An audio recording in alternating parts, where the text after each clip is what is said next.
We are live.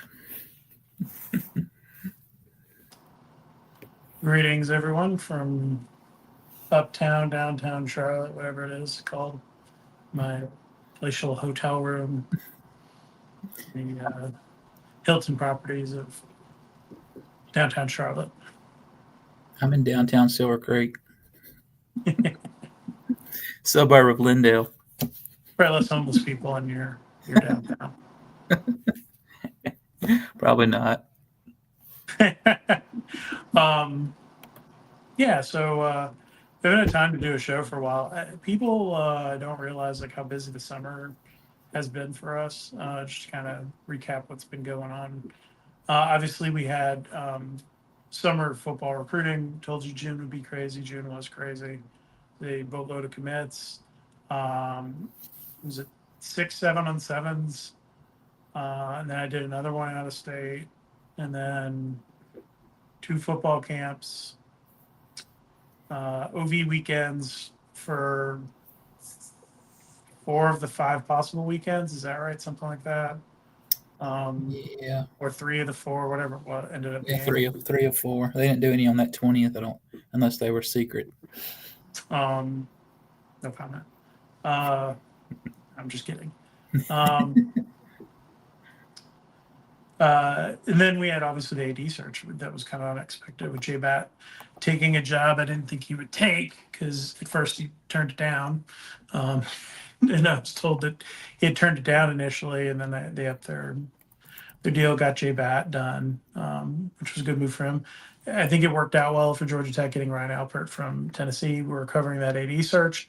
Then we had the site migration with On3 that bought Rivals, signed a new long-term deal with them back in May. I think it was May. So we're locked in. Jacketsonline is going to be on the On3 network for the next many years. Very happy with the deal we got to set us up for the future and hopefully to grow for the future to bring you more cool stuff and kind of continue to evolve what we're doing for the modern times. We're always trying to evolve, have some minds now that are kind of good at figuring out that part of it.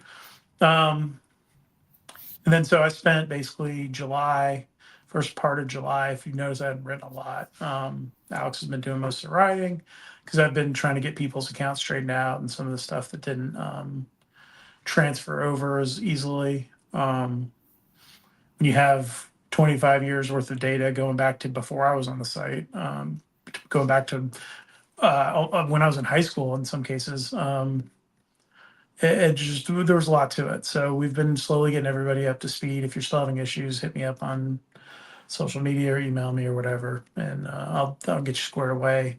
It's getting a lot easier now. I haven't had as many of those, but that's been preoccupying my time. There's no vacations whatsoever for anybody.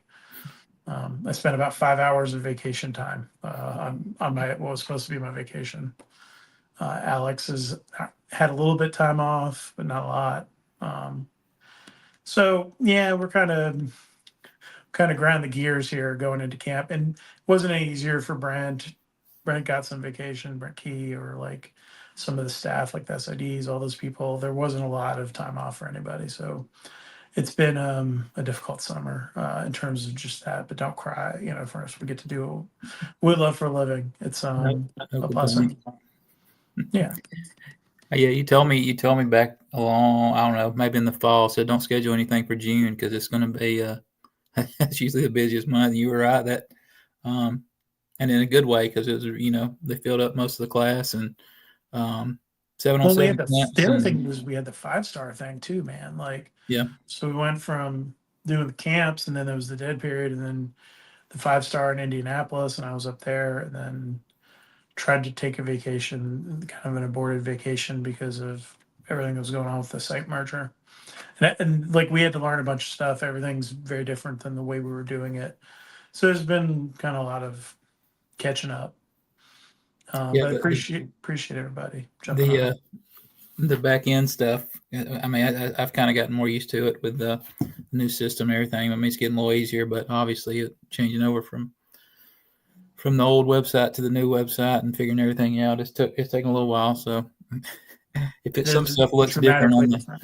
Yeah, some stuff looks different. I probably didn't click a button, or I don't know. Every once in a while, I'll miss something, but I think we're figuring it out on the back end. So Yeah, today I forgot to associate a story with our website.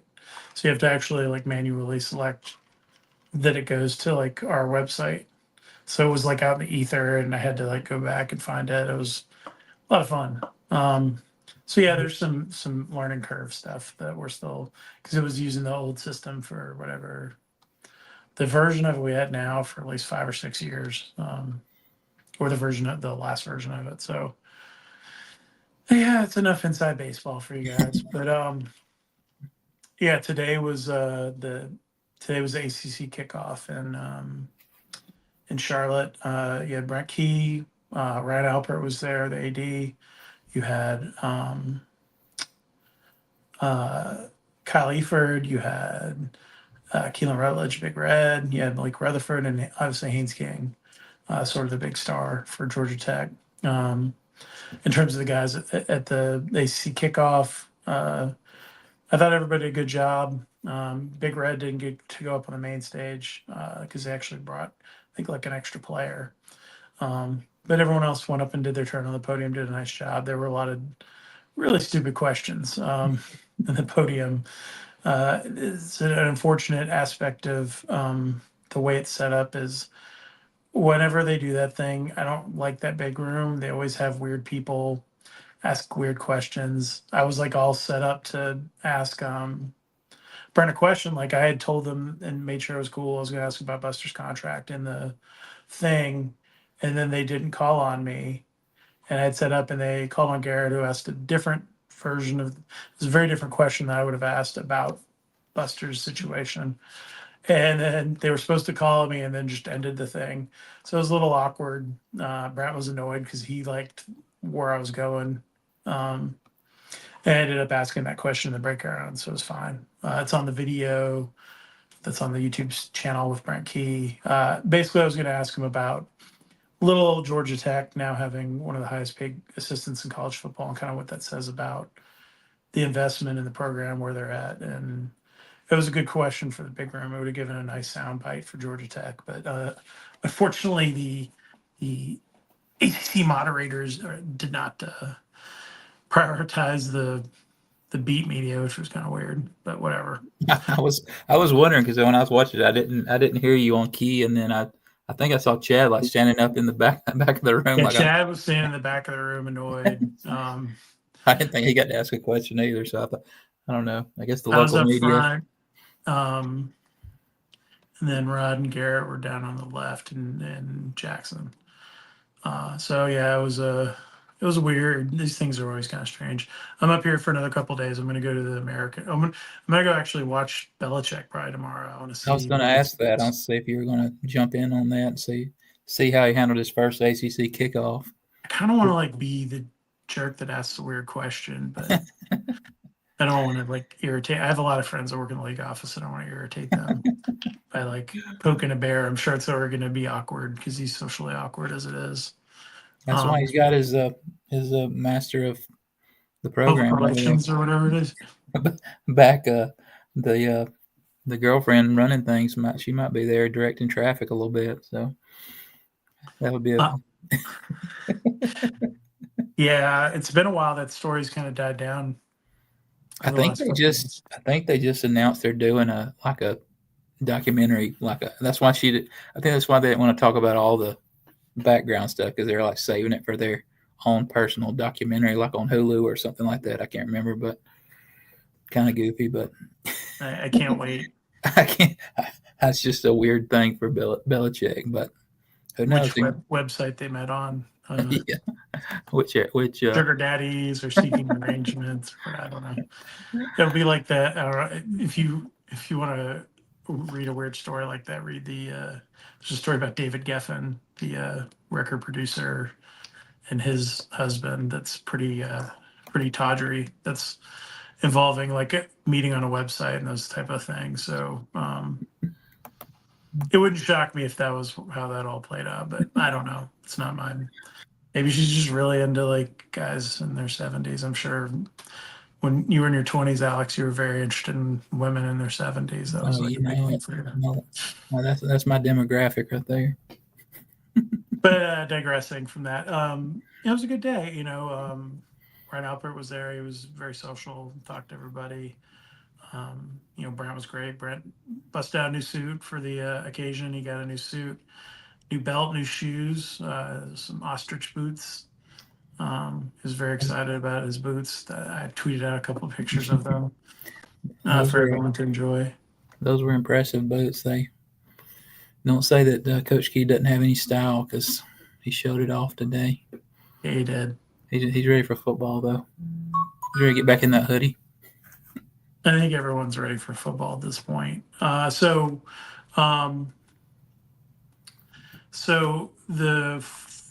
just so you kind of know what's going on, practice starts Tuesday. I believe they're practicing in the afternoon. We don't have a schedule yet in terms of what we're doing. It's supposed to be forthcoming. We'll see. It's one of those things, like they're always, especially with camp, because they can in camp they have more ability to kind of tweak what they're doing. They can go in and sorry, I'm fixing something. They can go in and change and tweak the schedule a little bit. He wants to obviously get them to roast in the sun, and get weathered up for camp. So, well, especially too with altitude. Yeah, and with school not starting, like the first few weeks of camp, they can change the schedule around, to work out, work things out, anything that they want to with media, and then practice too, with having a little more time on their hands before school starts. So probably get to talk to a few assistant coaches again, like the spring and position group stuff like that.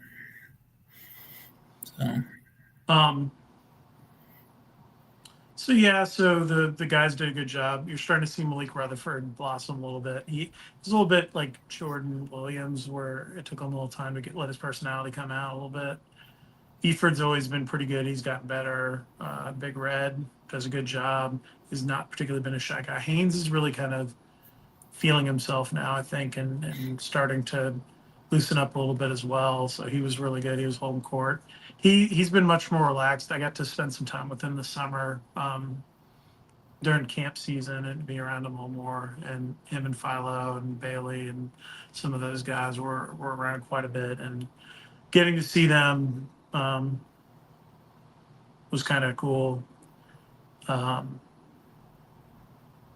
think it's been interesting to see just the kind of maturation of Brent and his media persona, figuring out kind of who he is and trying to let his kind of dark humor shine through a little bit. Brent's a real ball buster, and some things have been taken the wrong way, and whether it's Fran Brown or whoever, there's been beefs and alleged beefs and ball busting, and it's been interesting to see kind of how all that plays out. And for outsiders, it's been sometimes the jokes land a little flat, so that's been funny to see too.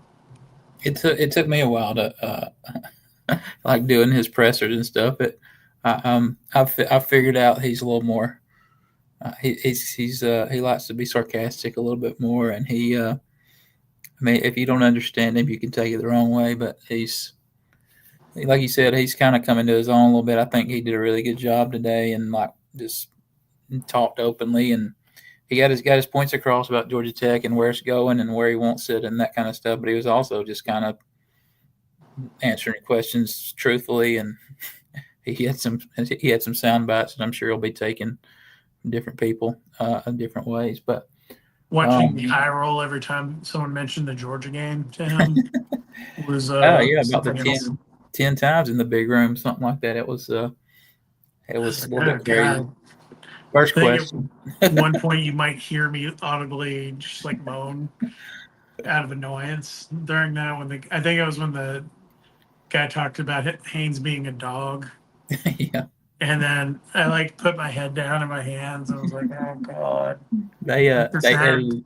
they edited that part out of the transcript. Like there wasn't anything said about that. He just went on to the next question. But I think Rick even said something about the Georgia game when Key got on the desk afterwards, and Key just kind of looked at him like, I don't know. He Give him took a it death well though. stare. He took it well though. He's those questions were coming, so I'm sure he was ready. Well, I'm trying to think if there's anything else interesting. The injury reports are coming. That makes sense. One of the things you guys don't realize that's very funny, unless you like got into like Twitter mentions or stuff, is for the last couple of years, all these weird gamblers would like get on my Twitter or Ken or Chad or probably Rod or any of them that cover the team and would be like trying to feel us out for injury information on Twitter as if we were going to just like kind of pop off and be like, hey, so and so's out because this guy, so and so from Bet Whatever is like messaging me, asking me out of the blue about Haynes King. Is Haynes King gonna play this week or whatever? It'll be nice to not have to deal with that and actually having the injury thing. I'll have to go back and listen to Brent's thing. I'm not sure if anyone ever asked him about that. Um, I've been an advocate of that. I'm not a big fan of. Most coaches are just like, if everybody does it and is held to a standard, then it's fine. They're okay doing it. There were a lot of excuses why people didn't want to do it. Basically, all strategic based. Um, You're not saying that all the coaches are paranoid or anything like that, are you? no, they're not paranoid at all. They're not like they're like they're most coaches' paranoia level is just a step over from a guy who puts tinfoil on his windows in his Yeah. house and like has only a landline and no cell phone. Like Right. they're pretty paranoid bunch, and every once in a while something crazy happens that backs it up. Like when the Minnesota guys are filming Georgia Tech's football practice in the Detroit Motor Bowl or the Quick Lane Bowl, that crappy bowl game they played in Paul's last game. Every once in a while there's something like that. Or you see the thing with Michigan. Yeah, obviously the Middle Tennessee State game where they stole the signs because Algro didn't change them year to year. It was using the same defensive signals they figured it out watching film and stuff. But then, those things happen. That wasn't necessarily, that was just a lazy coach situation. I was reading along at the comments over here. Someone wants to know my thoughts on Fran Brown and Mike Norvell. I saw Fran Brown walking around. He was rocking kind of like a gray suit situation. He seemed okay. He gives off a lot of not head coaching vibes. Um, it's just very different than pretty much everyone else who's at these things. It's not like I don't mean as a criticism of him. It's just he's like a different personality than most of the other coaches. Maybe it's his background as an assistant or kind of gearing into that situation. He reminds me of a lot of guys who've been in recruiting offices and stuff. And that's not a bad thing. It's just different than how most of the other head coaches carry themselves. So I don't know. Norvell, man, I woke up and like was reading like all the people. I kind of slept in this morning because we didn't have to do anything till like 2. And I was like, what? I was like, I saw people like talking about him and then waving his arms and stuff. And then like him screeching and I talked to my buddy. So I know almost all of the FSU beat because of most of the guys have either worked with me or we've had 3 different, the 3 main FSU sites all worked at one time with us or another. So like I know all those guys. So I actually had lunch with a couple of them or hung out after lunch with a couple of them. Um, and they were just telling me that it was clear he had an agenda that he wanted to talk about and was really going headstrong into it, probably too hard. And it came off really poorly, apparently.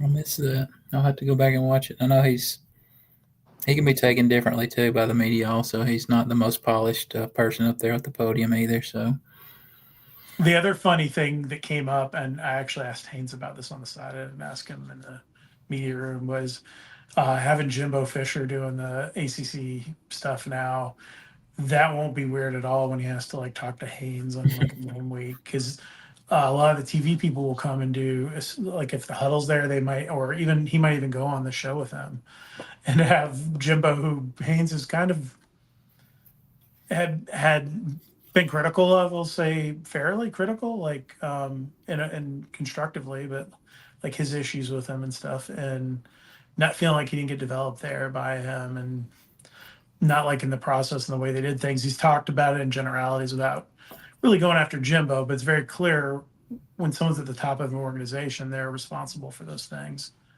And so he said no one's really asked him directly about it, but he said he expects it to be an interesting situation when it comes up. And he has no hard feelings towards Jimbo or whatever, but he feels like it played out like it was supposed to, and he's supposed to be at Georgia Tech.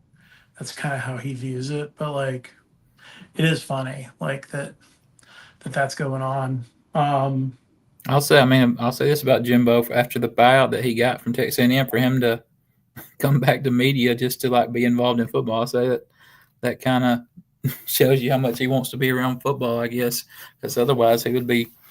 I mean, he's set up for. That was a massive buyout. I can't remember the exact number, but he's set for life. Like yeah. he should be. All these guys should be that get these buyouts, right? That was a conversation we had today too with some of the Florida State people. Was like, if Mike Norvell gets fired, it's like a $50 million bomb to them. Like the whole thing and blowing up. You were looking at maybe like a $70 million transition to fire him, fire his staff, bring in a new staff from wherever you're hiring from. Who do you hire, right? Like that's becoming another huge issue in all this. That was a topic of conversation I had out in Indianapolis with a bunch of my media brethren.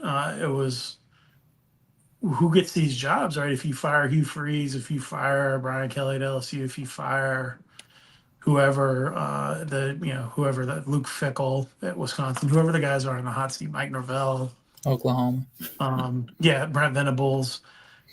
There's John Sumrall at Tulane, and then who's the next guy? Like, I don't know. Like, then you're probably getting into recycling or you're hiring coordinators. So, like, that's where this gets real interesting. There's people getting out of the business, and there's people been forced out probably not when they should have been. Like, not all these guys are Jeff Collins and deserve to be fired and really messed up. Some of them were doing okay, or they had other issues with their program that were out of their control. And, some guys have done poor roster management or poor roster building. The one thing you could say about Brent Key, and the one thing that I've appreciated watching this year, is how he's approached building out his roster. He looked at the roster at the end of December going into the season, right? And he was like, these are our needs. Okay. They looked at it again after they filled the needs that they thought that they were able to fill in the winter portal, and addressed the few other ones he had. One of them we talked about today, a long snapper, getting Will Benton from SMU, or getting the kick return guy from Bowling Green, Raheem Smith, or getting Akilo to come back. As and Dennis said in the chat, he said they went after production, which was what I think is a smart thing to do. If a guy can produce at Bowling Green, the jump up is not so amazing, that you can't produce at the next level. And that there's been a lot of empirical evidence that you can translate those things. Like, there's not been a huge list of these people that did well even at an FCS school and then just come and struggle in the P5, P4, or G6 or whatever. Like, most of the guys seem to be able to hold their own. There's not a lot of sort of dud guys. And I think that was the right approach. Like, instead of going after every name guy that was in the portal, like everyone was real hot to trot on. Who is the edge rusher from North Carolina that he might have went to UGA? I know there was the guy from Army that went to UGA that everybody was in on. No, that guy Tech was in on too. No, I'm thinking of the guy who played for Jeff last year. He didn't start, but he had a bunch of sacks for him off the bench. I gotta look this up. I know there was the guy from Texas that Georgia Tech was kind of in on, that Finkley. Bo Atkinson. Yeah. Dennis just said that in the chat. Yeah, I don't remember. Did he go to Georgia? I don't even remember at this point. He went to Ohio State. Yeah. Everyone wanted them to go spend money. The reality was, if you take that kid, you probably don't get two other guys that you got, right? So it's like how you use your money. It's the Atlanta Braves methodology that I keep talking about when it works. This is not great, not a great season for it, but they've had a lot of injuries. But you build your core with your farm system, and then you go and fill in. You get your Matt Olsons, or you go get Chris Sale or whoever to fill out your team needs, right? Or Eddie Rosario or Soler, or these guys that would go out and get in trades. Eddie Rosario about three, 4 times around, and then Jesse Chavez, the old But they do their revolving job, door. right? Like those guys do their thing, and they help them win. Now the trick is you have to. It's easier in football to continue to do that, but yeah. And then Brent talked about strength and conditioning today, and Dennis has mentioned that in the chat too. That's been a big piece of it. AJ Artis really struggled at South Florida. I was covering them too when he was there, but that was driven by the head coach and what he wanted them to do, the limitations of that program. So everyone was kind of surprised when he got the Georgia Tech job, and Chris Winkie and Chip Long was the OC at the time. Those guys had all worked with him, Jim Chaney, like all of them knew AJ, and they were like, "Hey, this is a good guy to Brent," and he ended up coming and doing a really good job. And he had put together a good staff. They have nutrition. They have all of the pieces that they need to do. That's another place where adding staff and things have helped them as well. And they have a really nice group, and that's been a huge difference maker too. Like seeing the look at Kyle Eford, right? Like we saw Kyle today. He's transformed his body from he looked kind of like a big like 80s fullback. He's like trimmed down and is stronger and feels faster and is running better. And that's the difference, right? They had a lot of guys running really well this summer, and those are the things that can make a difference when you get into the situations Brett talked about today, like depth. Depth is a huge piece of this. They knew that's what killed them last year, right? They've lost the Georgia game ostensibly for many reasons, but one of them was they just ran out of secondary guys. Like they ran out of corners in that game, and Georgia's able to kind of abuse them once they got down to like the fourth guy, and they had to play Warren Burrell, who was playing on one leg because of a string of injuries. They just didn't have the depth to go and move guys around or feel confident putting someone in the game. And so I think, as we look at where the program's going, that's what the portal was about, is about building depth, like bringing in competition at positions, bringing in, AJ Hoffler and Ronald Triplett and Braden Manley on the edges, bringing in, Matthew Alexander and Akilo Stone at the D tackle spots to push, to play, to potentially start. And then the secondary, they've completely overhauled. They kept the good players they had, and then they went and got really good players at other schools, UAB, Eastern Michigan, Penn State, Georgia State. They brought in all these different dudes that played well at their previous stop. And eventually, all you got to do is find the right combination of guys. So that'll be interesting. That's going to be the big sort of thing, I think, in the fall camp, is seeing what that all looks like, right? Like, what does the depth look like? Where's that pecking order? The linebacker room is totally different. The linebacker room, they're 6 deep now. They had a guy transferred and go back to Rutgers because he was a grad student. He wasn't going to play. Just there was not even really a special team spot for Austin Dean. And so he was like, I want to get on the field. It's my last year of football, so I'll go back to Rutgers because they desperately needed somebody. He's going to be in the top 4 probably there, and he wasn't cracking. He was like number 7 at Georgia Tech. That's wild to me compared to where that room was a few years ago. I think one name that we haven't mentioned from transfers is the Malachi Carney. That I mean, I would think he's going to start at right tackle, but who knows? He's a starting right tackle if they started today, I think. Right. It's a huge Yeah. human being. Yeah. Huge. I saw him.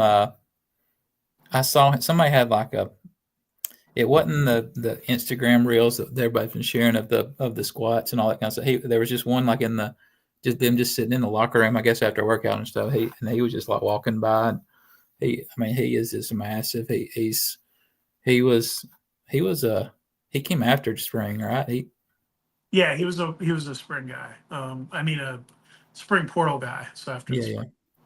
And then they got the Princeton tackle that's got all that experience. That William Reed. So he is essentially that's where the difference is between last year and this year too. Like Will Reed might start some games, he might not. He might play off the bench, but he can play both tackles. He can start at both tackles, and he gives you depth if Ethan McKinney or Malachi Carter struggle, you can put him in. And it allows the freshmen to not like they can do different things with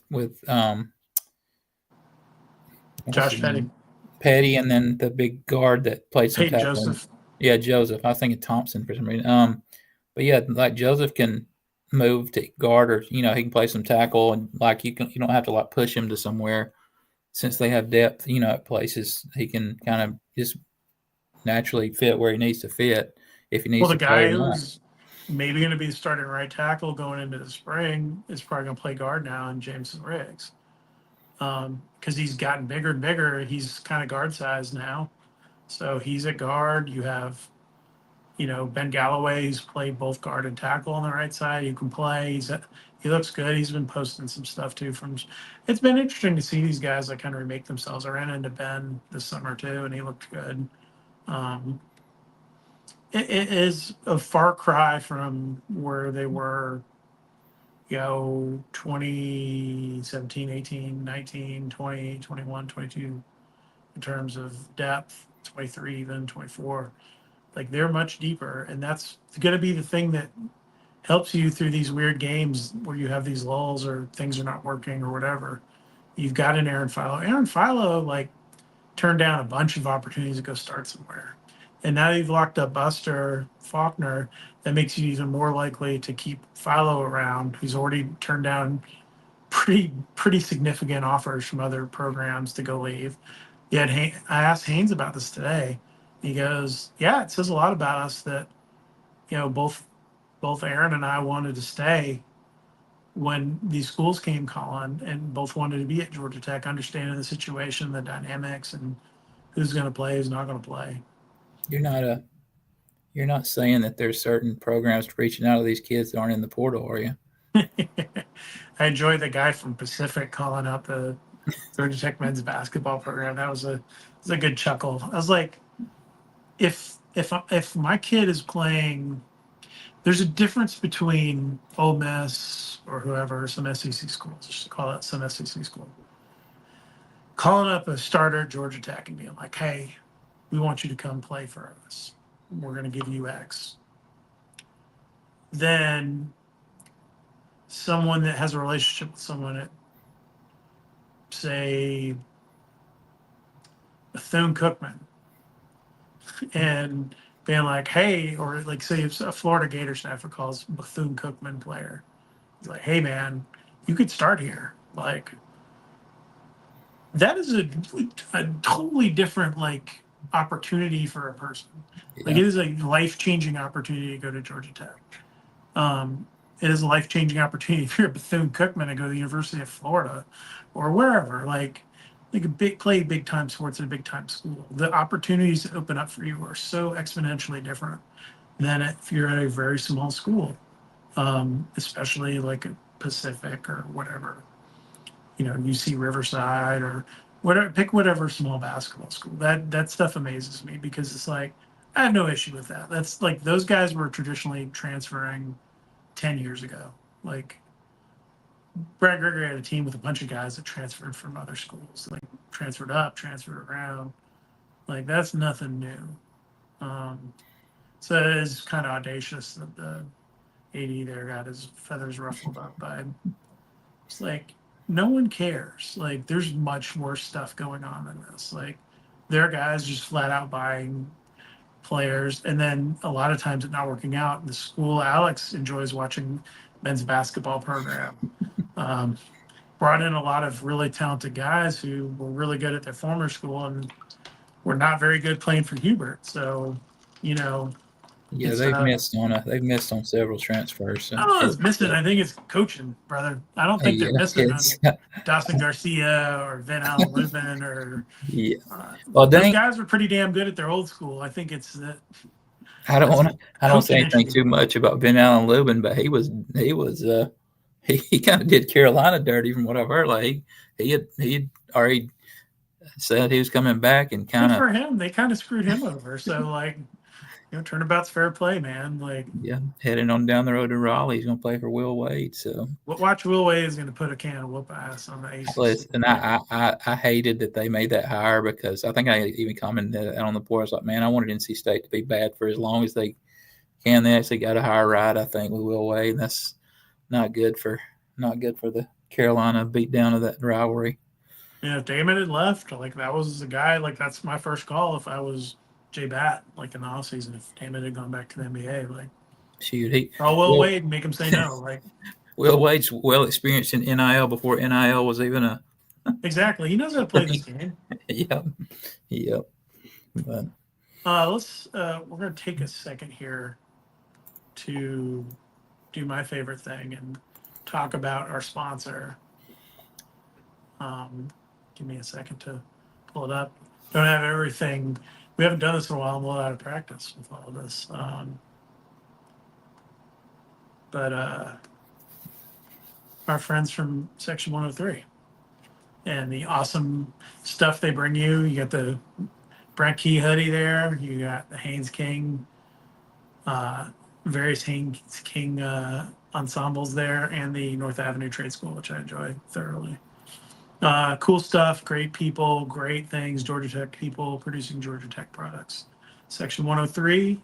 Alex is a firm believer in the guys at Section 103. He is a fan and has paid much of his Jacketsonline paychecks to our boys at Section 103. So I want to thank them for sponsoring the JOL TV today. this beautiful hat right here. So we're about halfway in. Let's start diving into the questions. Let's yeah. Before we end up and go into like 11 p.m. or something crazy. This is the correct shade of gold too. I don't know if we. By the way, did anyone see the what was on the pants of the mannequin? Yeah, I had to correct somebody on Twitter that thought that was like the real pants that we're going to wear this year. Aaron Joe, former Georgia Tech guy, he saw it and was like, is that? I was like, no. I was like, I'm fairly certain that is a old mannequin, the 404 crown. But I was like, it would be the ultimate troll for Brett Key to like trot out anything from the GC3 era to put on jerseys or something. Shoot, Had like 3-win life. They might finally bring that denim light out for their pregame warm up sometime. They're gonna wear Canadian tuxedos out to Colorado. Yeah, I would show up and walk denim into the and denim. stadium. Yeah, it finally releases. Maybe that's like the move for Boston College game. It might be cool for that one. They can bust out the Canadian tuxedos for that. I'm sure that everyone would be super excited to wear denim and denim. That's right, the denim line. Pierce Quick would have enjoyed that. He was a Pierce Quick, I think, was the guy that refused to wear shorts. There's one of those guys that was an offensive lineman for Brent when Jeff was here. I think it was Pierce that refused to wear shorts. And it was a topic of conversation quite often during the summertime with him. So it was one of the good old boy linemen. Well, let's see here. We're first question: over under 9.5 wins. That's number one. Shooting high, right? Like, That's hey, right. aren't we? That's right. That's the first question. If it was 8.5, I'd feel a lot better about it. 9.5 is a big number, man. Yeah. I would not bet that. Let's put it that way. Too much can go wrong. By the way, my chair is incredibly uncomfortable. That's why I keep shifting. My hotel chair that Lord knows what the hell's gone on and is not very comfortable. Yeah, I mean, I don't feel great about that number. I don't know that I'd take the over. I just would not bet that number. Like No. the Vegas is 7.5, isn't it? I would jump on Yeah. that over. Last I looked, it was 7.5, and it was like -150 for the over. So, yeah, I did see that Georgia's um, on Caesars. Georgia's was 9.5, and the under was like +180 or something like that. And I looked at their schedule. I mean, obviously, I'm a little biased, but I I don't think know. they could have. I think they have a strong possibility of being like a team that wins 8 or 9 regular season games. I Yeah, was talking to somebody about that today at the ACC Kickoff. That just they've already scheduled. Not a maybe Gunnar Stockton will be good. Striking that Stetson Bennett thing more than once seems like maybe overly optimistic. Bobo's had some guys who have not been very good that he started in the past. I covered one of the seasons where they trotted out Joe Tereshinski III to start as their quarterback over Matthew Stafford as a true freshman. Like, and Joe T3 looked like me out there, like trying to throw the football. So he made Tevin Washington look like Joe Montana. Like that was not his, he was not good. So, there's a history of them having some lackluster quarterbacks over the years. I mean, in Even recent years, almost like the more heralded guy they have, like the worse he is, like with Stetson Bennett, and I mean, Yeah, he's Stetson was like a walk-on dude. He beat out what the was the guy that guy's from USC. who I knew sucked too. I had told everybody there that he sucked because I knew some people at USC. Who was that? He went to West Virginia, I think, after Georgia. He played for like 4 teams. I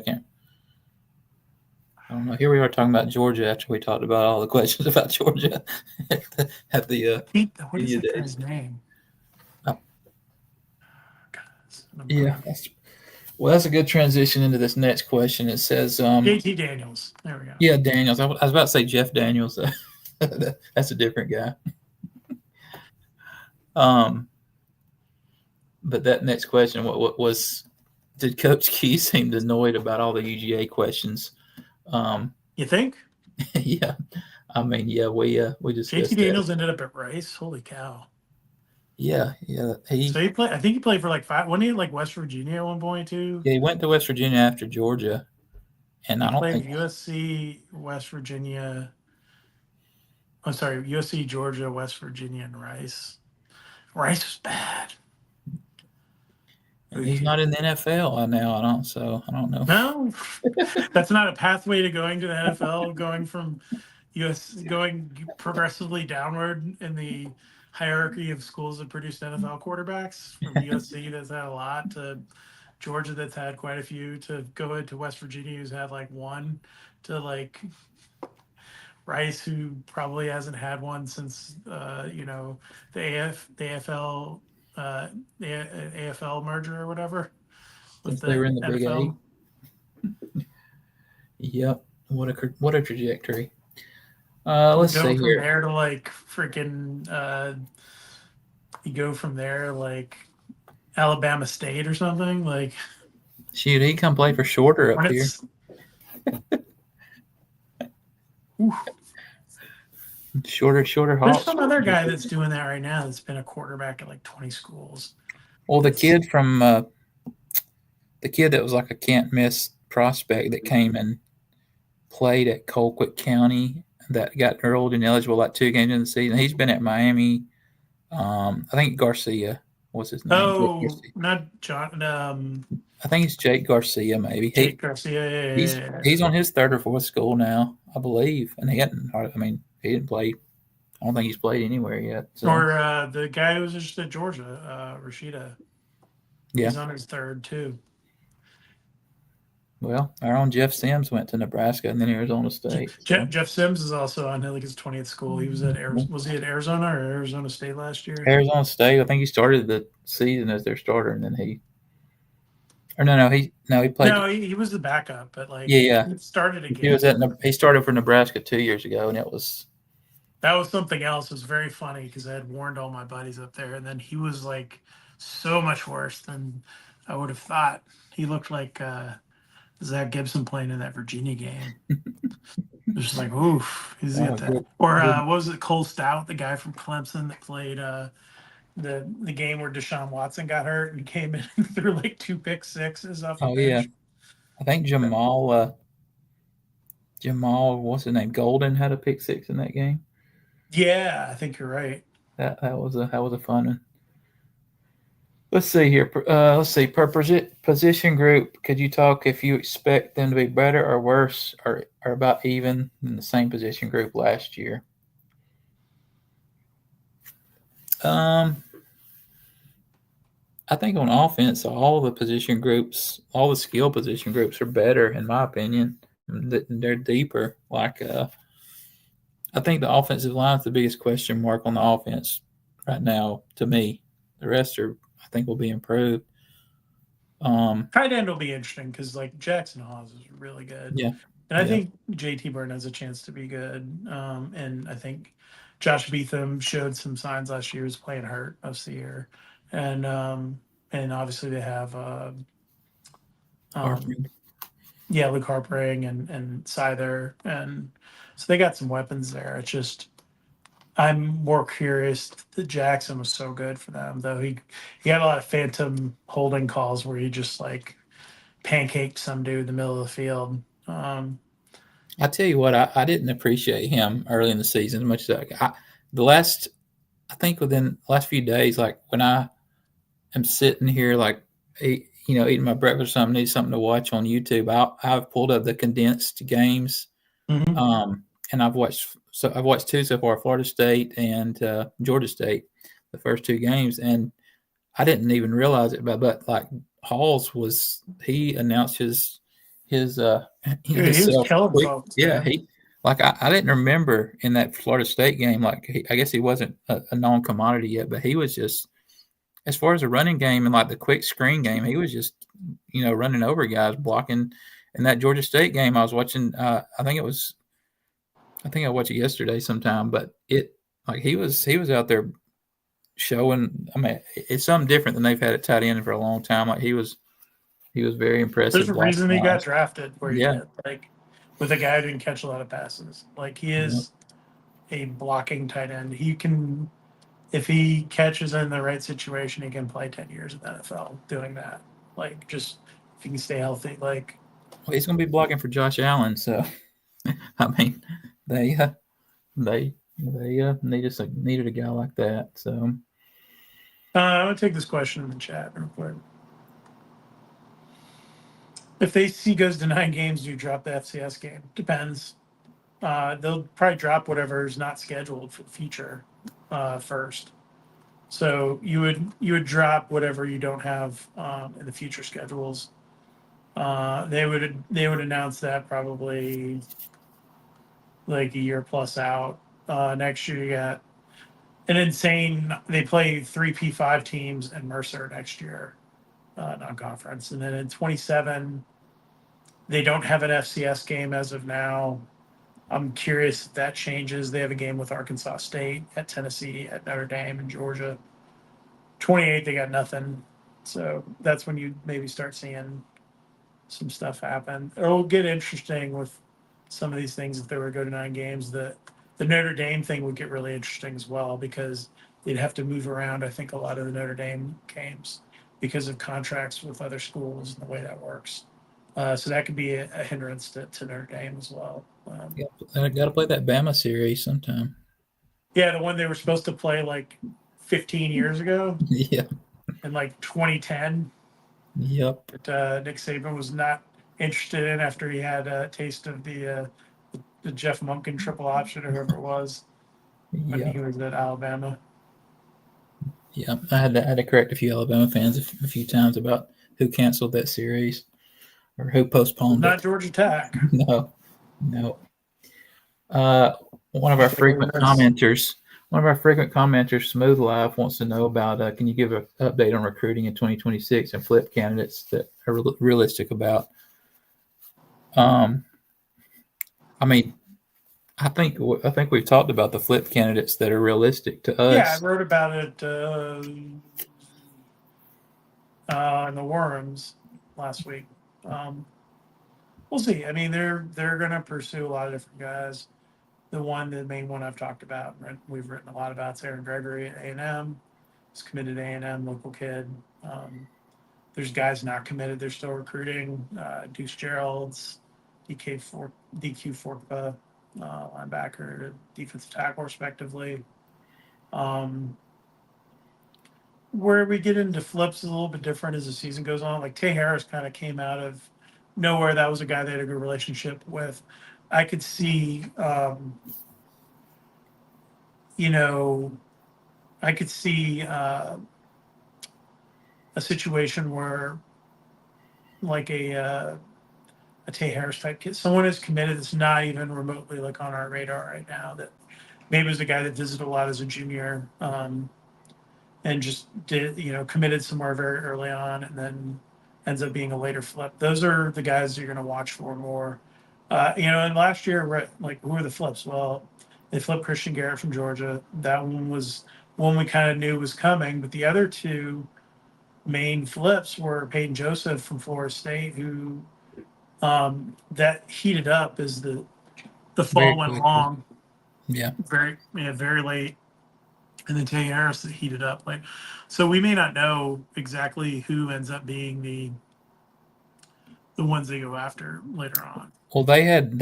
I don't think they offered Jordan Allen until October maybe last year, and then he got a quick. Yeah, he's committed to Louisville. Yeah. He took official visit, and it was kind of well known that he was, or at least to me, it was on that he was going to eventually flip over Georgia Tech, but. Yeah, Tay Harris was like not even. I mean, he went to that all Syria. heated up in the span of like a couple of weeks. Like that was not a pro. That was a lot of work behind the scenes where they're going to keep some of these things quiet intentionally. Like you don't. If you're Brent Key, you don't want me writing a bunch of stories about whoever it is you're trying to flip. That's not going to help make that any easier, right? Like there's some that are very obvious where they've been very open about their pursuit of that person, but other ones they're less so. And it just depends too when they get into camp and see what they like and what they don't like and roster and where they feel like they need to make additions. That's going to change things as well. Techman in the chat mentioned that they said Notre Dame might count as a late game. Okay, that makes more sense if you're going to the 9 game. You want to keep that Notre Dame thing to, just make them join the damn league at this point. Like. That whole thing's so irritating to me. They want to keep all that money for themselves. Of course they do. The TV contract. Well, their whole thing's their pride is being independent. Like we're an independent. This is our pride or whatever. And they can set their schedule any way they want to. And like some years it's good, and some years they don't play anybody. So I mean, it's just the way it's been. But going back to the recruiting thing. Alex said that, not me. Notre Dame people jump on me. Yeah, Notre Dame's kind of. I don't hate them as much as some people do. Like they've always been the big national team that people hate. Like I guess I came along too late for their glory years to actually hate them very much. But I mean, they are pretty annoying with the way they get to kind of do whatever they want to do. And I don't know.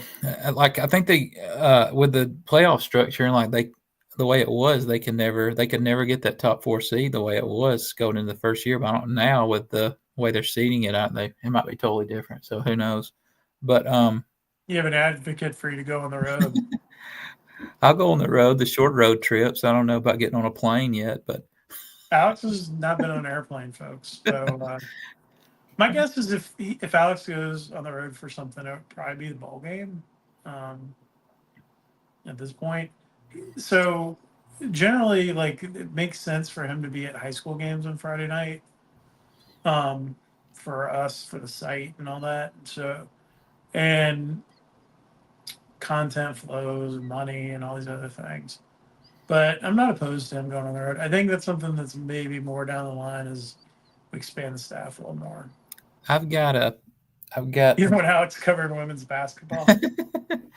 Well, that was a hey, they're good, so let's go cover them. And then once I actually Jesus, started covering, they you were they the lost like 7 out of 10 or something. That was crazy. you were like bad luck, Alex, man. Spades for that. I was looking. I've made some of my schedule out for the high school season, and I'm pretty sure like one of the biggest games is Carrollton. Carrollton's playing at Rome this year, and it's it's the 29th. It's the Colorado game. Um, so we'll see. I don't know. I might go for Oh, a. isn't the? Oh no, wait. I'm sorry. It's at 6 local time. It's like at 8 out here, isn't it? That's when I saw that. I was like, man, I was thinking that Georgia Tech and Colorado started at 9 or something. And I looked, and it's actually 8 Eastern on ESPN. So That didn't really help you all that much. no, I might go watch a quarter or something at Barron Stadium. And then Yeah, I Alex don't has know. been really bad luck. I mean, they're winless with you not at Bobby Dodd, right? Like any game that hasn't been at Bobby Dodd in football. Like you haven't I covered a think game I they've kind of won. broke the bad luck thing. Well, I mean, they won that first game at the Ole Miss Regional. Then after that, it was bad. Those yeah. So I don't know. You can say I kind of broke it, but I don't know. They didn't finish it off. So I mean, yeah, I feel like for the sake of the football program, Alex needs to like stay the hell away from bowl games. Really like the only like close in game that they lost that he didn't go to was that Georgia game last year. They should, in my opinion, they won that game. So in a myriad of ways. that would have been a long drive back from Athens. I'll say that. That was Yeah, when I got home at 4 a.m. and you would have got home at like 5 to your house. yeah. I covered a basketball game the next day. I don't. They played some. I might have been Gardner Webb or something, but it was like a there was a vibe on campus that day when I walked up. Like it was just it was like a funeral or something. It was. I mean, you could feel it. It was bad. Everyone was just sick. Like I was sick. Like I don't normally like feel that way about this stuff, but I felt like they got screwed. And I remember I woke up. I actually texted Brent to just see if he was all right because I was like legit concerned about him. And he hadn't slept. Like no, like a bunch of people I know on this, none of them had slept. Like I slept maybe like 3 hours at night. Like I just got up and I was like, ugh. Yeah, it was rough to see. I don't know if I watched any college football that next day. Obviously, I was at that basketball game, but I didn't really have it in me to to watch any more college football that Saturday. But Paul Johnson wanted to move all the game to the second one in the season or whatever it was. But he wanted to play them first. He wanted to open the season with Georgia. So Yeah. just open the season. If you lose, then people can move on from it. If you win, then great. Well, And the I was Steve like, the yeah, I Steve don't feel that way. the Steve Spurrier Yeah, the strategy Spurrier too. quote that I always loved. Yes. Those will play them early in the year because invariably they'll have a few guys out with suspensions. Yeah. No, I think Kirby's been a little lighter on those than Mark Richt was. yeah. Mark Yeah. Richt had like mandatory suspensions. I remember when I covered them for different things. Yeah. It's changed over time. Um, there's a question about defensive play calling being a wild card this year, and um, Yeah, about that's coaches fair. about coaches speaking highly of Gideon since his hires. There any kind of feel for after media days how confident the team is with the defense? Like I think, I don't think anyone has any idea until you actually get yeah, out there. I think they're very confident in what they're doing in the preparation of things and getting ready for it. But I don't know that. Um, does that mean anything? That's the $1 million question. I don't think it means nothing, but there's a difference. This is the thing that I talked about being an X factor, right? Like you put on the headset and you're calling, and you have 10 seconds, 8 seconds, whatever it is. I forget what the number is. It's less than that. You have that small window, right, to make that decision based on what you see in personnel on the field and the down and distance. That is very different than oh, just laughing at the chat. That there's a there's just a different animal, right? Like imagine having to make like really important decisions in your Windows 5 seconds or 4 seconds or whatever it is to get the call in. That's hard, man. It's what defense has gotten harder and harder. Every defensive coach I know, going back to like Charles Kelly or Andy McCollum or whatever, all these guys that were been defensive coordinators and head coaches, they were all like, if I had to do it all over again, I would have been an offensive guy. Like they were like straight up, it is really hard to call defense in this era with the way things are in tempo and all that. And it's so much harder. And the game's entirely geared towards, they've made so many rule changes are geared towards the offense, right? Like all of the targeting, all of the various penalties they call now are very geared against the defense for the most part. And it takes a lot to get offensive penalties. And so it's hard. It's very hard. So, there's a learning curve there. Gideon seems like a sharp dude. Everyone I talked to at Texas is like really high on that guy and thinks he's a stud hire. Him and Kobe Jones were the two guys that like people were really excited about in the coaching profession that I know that they were kind of tracking what Brent's been doing that are outside of the Georgia Tech bubble. Let's see here. There's a question about what are the team and staff doing to kind of block out the noise of higher expectations for the season? The noise is the noise. I mean, it's more noise for people who are on social media and less for those who are not as active. I know that Haynes King is spending his days scrolling Instagram and X and whatever. He doesn't strike me as the type of guy that does a lot of that. I think that so it just depends on your personality, how you process those things. I think there's some people that are more susceptible to following that or thinking about that. I think what people are getting into here a little bit is the idea that the teams played down a few times to teams that people felt like on paper they should have beat. There are some outliers in that theory, like Syracuse, we all thought was not very good because they had struggled against a very mid to low mid Ohio team out of the gate. And so it made everyone think they weren't very good because what's his name, a quarterback didn't play well in that game and they looked very mediocre. And they turned out to be a decent team, right? Like, so when you look at, this in a broader picture, I think that it's hard to be concerned about that. They're not in a position to overlook anyone, right? Yeah, the Gardner Webbs of the world or whatever, yes. Like they should be at the point where those games are not competitive. If they are, you have an issue getting your team up. But when you're playing, two of your first three games are against teams that are at least nationally relevant in Colorado and Clemson, I think that gets you fired up, and you're gonna. If you don't have blood in your veins, like you're just stoic or something. Like I'm not concerned about that. And the reality is, as you start winning, each game becomes more and more important.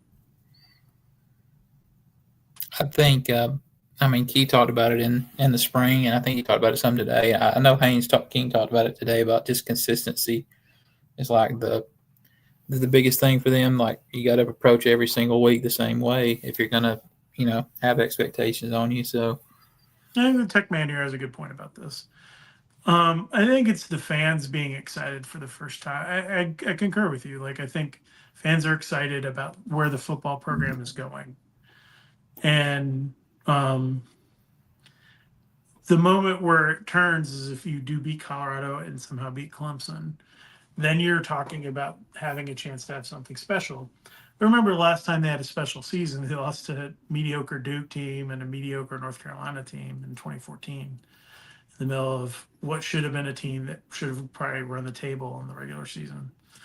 And, probably would if you play those games over and over again.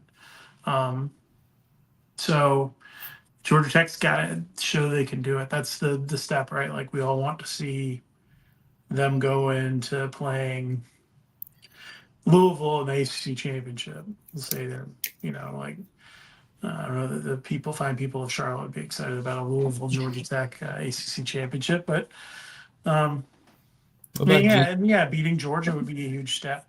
More so than even Clemson. I think Clemson, Georgia Tech has played really well, and they should have beat them, especially with Jeff that year up there, where they couldn't score a touchdown, and they had two called back and real phantom calls, phantom holding calls. Kind of got screwed in that game up there in the rain. And then the game in the Benz where Charlie Thomas got ejected, and it changed the whole game. They were beating the crap out of them, and then Charlie got ejected, and then defense went in the toilet. Like they've had Clemson on the ropes more than they've had Georgia on the ropes, and so the Georgia game would be big. I think you need to win that game for the sake of the rivalry too. Like at some point, you got to kick some life back into that. The Clemson thing's less important now because you don't play Clemson all the time, and you might, as the tech man says in the chat, you might play them again in Charlotte, get a second shot at them too. I don't know. To me, maybe I'm just misremembering things, but like the year after the Orange Bowl, I had very high expectations going in 2015, and I seem to think like other Paul people Johnson had. kept warning everybody, no. I kept mean, warning everybody on the site, like, no. yeah, Team had a lot of injuries in camp, and they had some real fatal flaws on that team. And then that was the most injured football team I've ever covered in my 25 years of covering college football. I did a story on it at the time. We'll dig up whenever our stuff transfers over to the new On3 server, but they lost like 380 games or something to guys who were projected to either start or be like rotation guys. Like and they lost both starting running backs like before the season started. They had two different like season-ending injuries in the spring. They lost Quay Cersei broke his leg in like the second game of the season against Notre Dame. They just had they were just snake bit.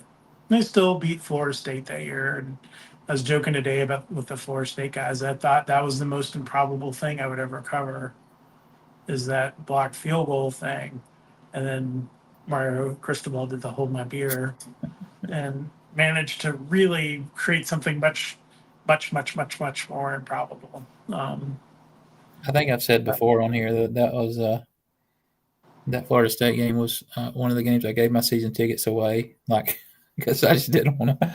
That's the only time I've seen like a visible reaction in the Georgia Tech press box from the entire media. Like everyone just stood up when it happened. Like in there was like, oh my god, like the same thing happened in the Miami game. It was a different reason. It was a bunch of dudes like punching their keyboards that covered Miami, like literally like just fist pounding. This was freaking 11:30 at night. They were gonna have to rewrite an entire story. That was even more than people giving a crap if Miami won or lost the game. It was the way they lost, and that it was such an improbable thing that pissed them all off. Yeah, wild times. You'll get Miami this year though. Yeah, Tech Man's bringing that up, so I'll throw that up from the chat. I don't think they're going to be very good. I think they're really banking hard on Carson Beck, and I haven't seen it from him. Well, he's not Cam. He's not Cam Ward. I'll say that.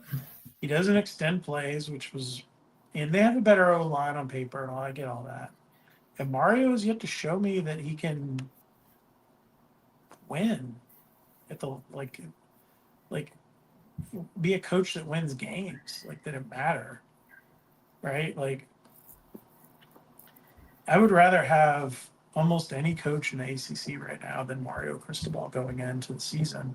Like I would feel better about their odds with a different coach, which says a lot about Mario, right? Like I don't know. Well, he's lost winnable games, and he's found a way to lose games that he shouldn't have lost. So that's not good for a head coach of a program that's supposed to win. Here's you a question. Favorite Ozzy Osbourne moment? That was one of the questions on the board. I'm a little too young, I think, for his glory years. Yeah, you might be too, but no, I followed Ozzy quite a bit. He was one of the ones I never got to see. And I don't know why. Like I was into Ozzy, I just never went to see him. And then when they did the Black Sabbath reunions, like they wouldn't play here. The one time they were here for Ozfest, I was not available that week to go. Um, yeah, I don't know. I like the show. The reality show was That's what, pretty entertaining. With that's what I was gonna say. That's the most thing. That's what I miss. That's what I remember him most was the reality show. But that was I mean, I well love after his his. music. There's lots of great music. Lots of songs I really like. I like a lot of the Jakey Lee stuff too. They did love Sabbath stuff, some old classic Sabbath stuff before they got too coked out in the back end when they were out of their minds. Like those last two albums are not very good. Uh, Technical Ecstasy and Never Say Die, but of the classic era. Um, yeah, I don't know. They're like that part of metal is not like I'm not a big Dio guy. Like I um, even like the Dio Sabbath stuff. So yeah, there's a lot of sort of blanks in there. But yeah, I like a lot of Ozzy stuff. I don't know if there's like a favorite like musical moment or something. I I mean, enjoyed him and on commercials as well. He was always very funny. I mean, I didn't know. I didn't know growing up the Chipper Jones walk up song was Ozzy until like until later on. And I don't know till I was older, but um, I didn't know the Crazy Train was him. But I figured that out eventually. I was reading the chat over here. Yeah, Joe the Pilot. We talked about S&C at Tech. I thought it's been actually much better lately. The guys do look bigger and stronger to me. I'm down there and I see them all the time. Cayman Spalding looks like a different guy, like than he did 6 months ago. Like go look at it. I'll see if I can dig up a picture of him from the spring. He just looks like a totally different character now. So I disagree with that. I think they've been very pleased with what AJ's done with the strength and conditioning. I I was know going. Brent's talked him up to me publicly and privately. I was going to say that earlier when we talked. Like I noticed like noticeable differences just in the spring, just from December to March. They looked. There were several guys that have made some big strides in that 3 month period. It was so yeah. I'm looking forward to seeing them next week. See Keelan what Rutledge is another guy who's rebuilt his body, looks totally different. There's a lot of them. I mean. Even Jamal Haynes, like this spring, like his lower body was like. I mean, he looked different than he did last year, and he was already pretty, strong. Like He's talking about Harper, Luke Harper. Um, he's still, Luke's still pretty early in the process and may still be growing. I don't know. I haven't seen the last time he was measured. Uh, you know, he's built like his dad. He kind of looks like a basketball player. He's a guy that is going to be more of that flex guy, anyways. You're not trying to make him into Jackson Hawes. That's not what he is. He is the flex guy. He is the space guy. He's not going to be the 250-pound tight end, probably. That's not what they brought him in to do. yeah, he's an athlete. Um, there's some more questions on here about expectations and everything. I'll go to the bottom. Well, I mean, I guess we'll know more after they do the preseason teams and voting and stuff like that at media days. But what? Yeah, I got to vote on that. I was telling somebody, I was like, I think I know what my top is and I know what the bottom is, but I don't know the middle at all. We're in this That, discussion at dinner tonight. that was what the questions bonus points among the media. Who are the real contenders to win the ACC, and what kind of what's the big talk about Georgia Tech? Or is Georgia Tech a real contender and stuff like that? Yeah, I mean the teams that I think, like off the top of my head, I think Louisville is going to be good. I think Clemson will be good. Unless that's where you talk about player development. Klubnik's been a guy that hasn't developed the way I think anyone anticipated. Yes, He's getting some talk about preseason hype. He's getting some more than I I just haven't seen him expect. like do it right, like go Yeah, and win a game like that much. Like, and they got screwed in the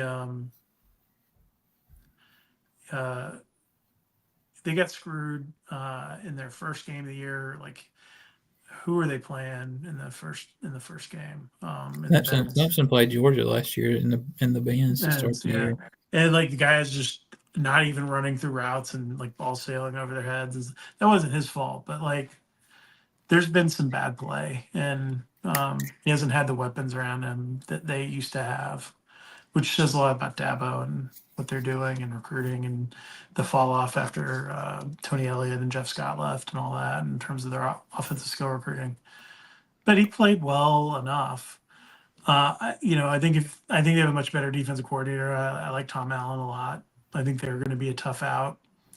Um, Louisville's good. Miami could potentially be good. Duke could potentially be good, but Duke always runs into how much depth does Manny have there? That's been their perpetual issue over and over again. They're like a even worse situation than Georgia Tech, where they're even thinner, like the Georgia Tech last year, where they're too thin. Can he fix that? I don't know. Pitt's a dark horse team for a lot of people. I don't know. Like Eli looked good against really bad teams early in the season. They got hurt, and then so it's hard to tell how much does he develop. Um, and then the other weird one is NC State, because that guy magically wins like 9 games whenever it looks like he's about to get fired, and we're right at that line again where he's like kind of on the edge of being on the hot seat again, and he's gonna win 9 games, and then somebody's gonna try to hire him, and NC State's gonna lock him down into another bad contract, and they're gonna be stuck with, you know, basically their version of Chan Gailey. Like, doesn't win big games, just wins enough to keep his job. Like that's sort of what Dave Dorn is. Let's not stir up the board with Chan Gailey, Paul Johnson talk again. I like Chan Gailey. I don't have an issue with Chan, but Chan was very mid. He was a mid coach. Like if Olaire is a much better coach, and Paul Johnson's a much better coach than him. Paul Johnson's in College Football Hall of Fame for a reason. Like he was a really good coach. Now you may not agree with what he did or his process, but you can say that about anybody, any coach. There's a lot of people who don't like O'Leary, like didn't like him personally or whatever. It's people really other than Bobby Ross, he might be like the only one that the tech coaches no one's had a negative word about. But there's probably people that were like played for Bill Curry or whatever that hate Bobby Ross. Like if you dug in enough, I'm sure some dude on the board that's, like 10, 15 years older than me that will be like, yeah, so-and-so who played for Curry got screwed over by Bobby Ross, and that's why they won 3 games. But that's what it is. I didn't. This is a crazy ass question. Oh my God. Joe's asking about Memphis. $250 million is nothing. It is a pittance. You're talking about splitting up a pie. This is why the Big 12 told them to go pound sand. They're making like $10 million a year in the American right now. Okay. The only way you're going to add any teams in the ACC or Big 12, you would need ESPN or whoever their partners are to agree to it. They're not going to agree to it, so you're going to have to divide your money. So basically, everybody loses money in that division. Memphis is desperately trying to position themselves, knowing the ball's about to drop on all this. And they need to be in a more powerful situation when the ball drops. The Memphises, the Louisvilles, the Houstons, they all have a huge problem. That's why you see Texas Tech spending, that billionaire guy spending crazy money right now, because he's got to make Texas Tech relevant for when the ball drops. It makes no sense because you don't get anything out of adding. What do you get out of Memphis? It's a terrible TV market. School is going on probation in multiple sports as well, and they don't have a huge fan base in football. They don't bring anything to the table. You'd rather go get Texas Tech or West Virginia or someone that moves the needle a little bit more than them. It doesn't make any sense. And yes, it's a bad academic school as well. No offense. And their basketball program is not it's not what it used to be. There's no John Calipari ain't there, right? Okay. It was different. Cal and then Josh kind of maintained it for a bit, and then it's really fallen off the earth. And they brought Penny in, and Penny's been nothing but headaches for them, and they haven't won, and now they're in trouble. and it's just, it's all crap. Like there's a group of schools, the USF, a couple other ones that are like dying to get into the ACC or Big 12. But there's a reason the Big 12 already passed on Memphis. They could have added them instead of BYU. Like that was what that came down to, right? Like they were looking at 3 or 4 schools for those last spots. It was like Cincinnati, BYU, UCF, USF, and Memphis. Those were the main players for this, and and they picked the ones they liked the most that made the most economic sense to them. Trying to pay a bribe to get into the league.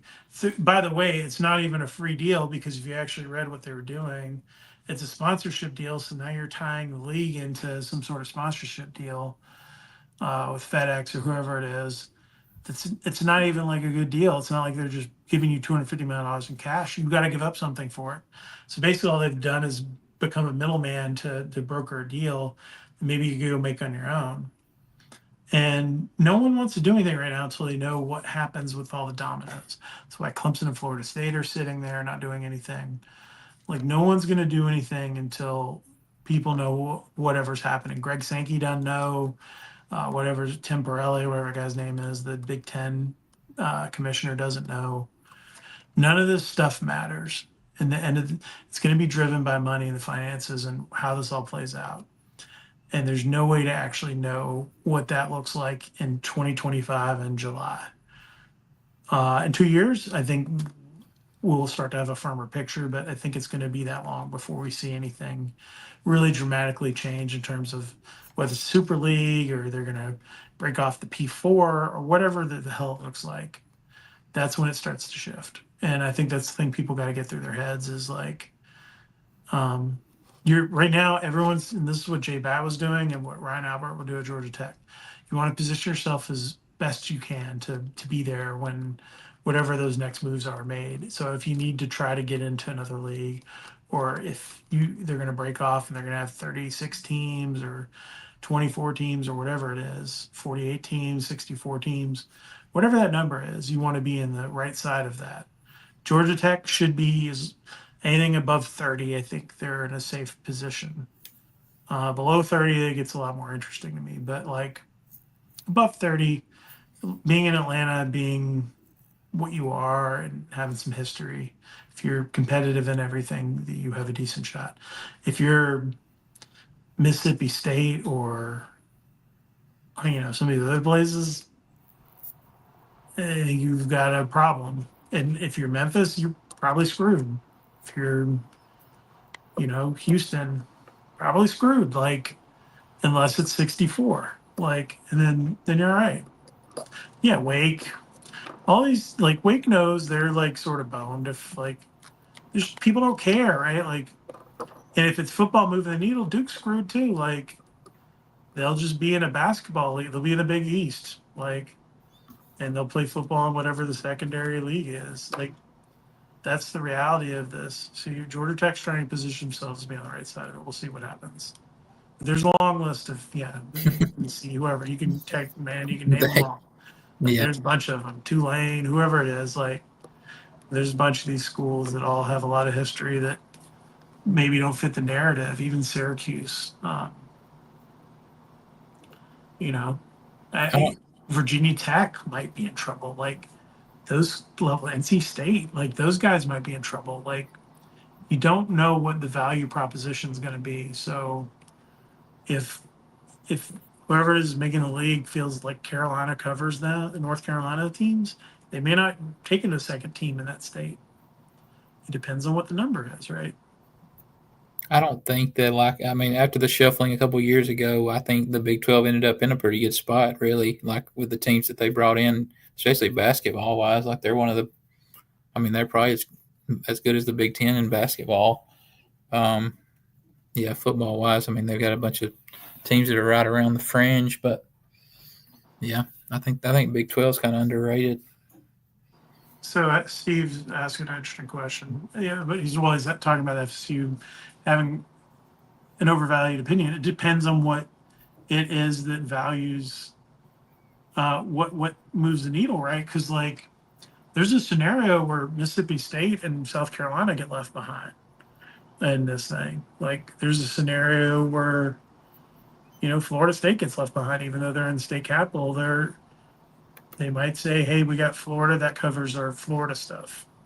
Like, you don't. It just depends on what those numbers are. But yeah, talking to people today in their media, they were concerned about what like ticket sales would look like in a year if they have kind of a lame duck season with Norvell this year. He wins enough to keep his job, but they're not great. And I was like, I went to South Carolina one year when they were winless and they had a packed stadium, and or '99, or it was Lou Holt's first year.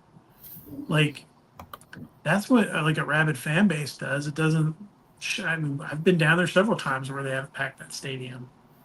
So Miami, Florida State. You know, what is Clemson's value versus South Carolina? Those are all the things that would come into account if the number's too small on whatever that next level of college football is going to be. If we get there, we might not.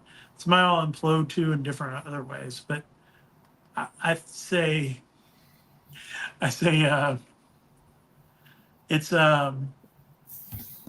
the end of the day, we don't know how this is going to all play out, but you want to be in the best position you can be to position yourself to be a marketable thing. So what Ryan Albert wants to do is get corporate sponsorships, create more value in Georgia Tech, invest in the program, and have it return to being a consistent winner. Okay, and in more than one sport. I don't know what that's going to look like, but he feels very confident he can pull it off. Great. That's what good for me, good for Alex, good for everyone that covers the program, good for the future of the program. But we don't know. If he's as good a fundraiser as the word is that he is, then I think that's the biggest first Money ingredient. drives the world, my friend. Yeah, right? That's what you got to have these days. The Benjamins. Do I think attendance will be better? I hope so. Well, I got in trouble for getting on the fans last year. It's on y'all, man. Like, y'all got to show up and support your team. Like, it's not on us to do it. Like, it's not on Brent. Like, everybody's got to show up, do their thing. I feel like we're at the end of our rope here, Alex. Yeah, I got to the bottom of the list. There were a few repeat type questions, but yeah. Nancy wants to know if we think baseball has the potential for a College World Series in 26. I saw a projection with them in it the other day, right? Like, there's one of those baseball guys had them in it. I'm excited. I got shout out to the JOL subscriber met today, leaving the Hill Nut Town.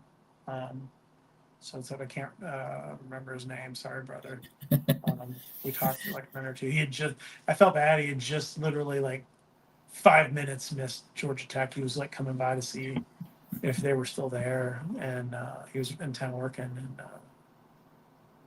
And I go on the baseball thing. Like their lineup's going to be as good as anybody in the country, and the additions they made pitching wise in the portal is going to be very. I mean, I think their pitching is going to be deeper than last year. So here's the thing I'll say: Ramsey knows what he's doing in terms of roster building and recruiting and all that. If they can get more out of the pitching, that'll be the big thing, and more consistent hitting. Ramsey knows that this is an audition for him, right? He's not going to have a huge rope like Danny did, where it's going to be years and years. He's got to have some results, tangible results out of the box. So we'll see. I think the dude's got a great plan. Everyone I know, like Russell, knows Ramsey really well. Russell loves Ramsey. He said that he's a dude. All of my buddies who are boosters that deal with him love him. Say he's a great guy. I haven't talked to James very much. Like, I always left that up to Russell. But I'm excited to kind of get to know him. I knew Danny pretty well. Danny's a great dude. Still always like Danny. But it was time for change, and I'm excited to see what they have, and maybe we'll have something fun to cover with baseball. That'd be nice. Break up the spring a little bit to have some good baseball. I was reading that. Thanks, everybody. Appreciate you for joining us. We'll try to be a little more regular. Once we get into the groove of camp and stuff, things will get back to normal. Thanks for joining us. Tell your friends. Subscribe to the site. Jacketsonline on the On3 network. We've got lots of cool stuff coming. We've had like 3 women's basketball recruiting stories this month from our national team. It's a way different animal, a lot more support. So we appreciate everybody for joining us, and come check out what we're doing. Support us, support independent journalism, and thank you. Good night.